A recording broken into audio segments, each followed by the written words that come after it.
Hello friends, welcome back to my channel Anna Pathiram. இன்னைக்கு weight lossக்கு help பண்ற மாதிரி அரிசி சேர்க்காம கீரை சாதம் எப்படி செய்யறது பார்க்கலாம். ஒரு குக்கர்ல தண்டிக்கீரையை நல்லா க்ளீன் பண்ணிட்டு அதை சேர்த்துக்கோங்க. ஒரு கப் அளவுக்கு தலியா அதாவது கோதுமை ரவா சேர்த்துக்கலாம்.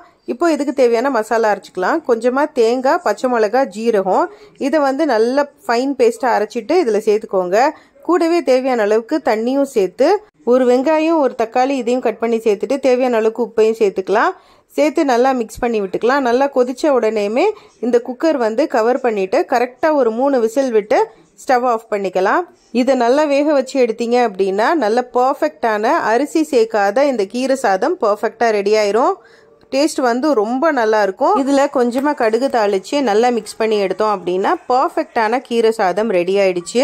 வெயிட் லாஸ்க்கு ரொம்ப ஹெல்ப் பண்ற இந்த கீரை சாதம் லஞ்ச் பாக்ஸ்க்கு ஒன் ஆஃப் த பர்ஃபெக்ட் டிஷ்ஷா இருக்கும். மதியானம் சாப்பிடும் போது இது ரொம்பவே ஃபில்லிங்கா இருக்கும். இதுக்கு தொட்டுக்கிறதுக்கு ஊறுகாய் ரொம்பவே நல்லா இருக்கும். அப்படி இல்லைன்னா நம்ம சம்மந்தி இருக்கு இல்லையா, அதாவது தேங்காய் துவையல், இதுவுமே பர்ஃபெக்ட் காம்பினேஷனா இருக்கும். ட்ரை பண்ணி பாருங்க. வீடியோ பிடிச்சா லைக் பண்ணி சப்ஸ்கிரைப் பண்ணுங்க. இன்னொரு வீடியோல பார்க்கலாம். பாய்.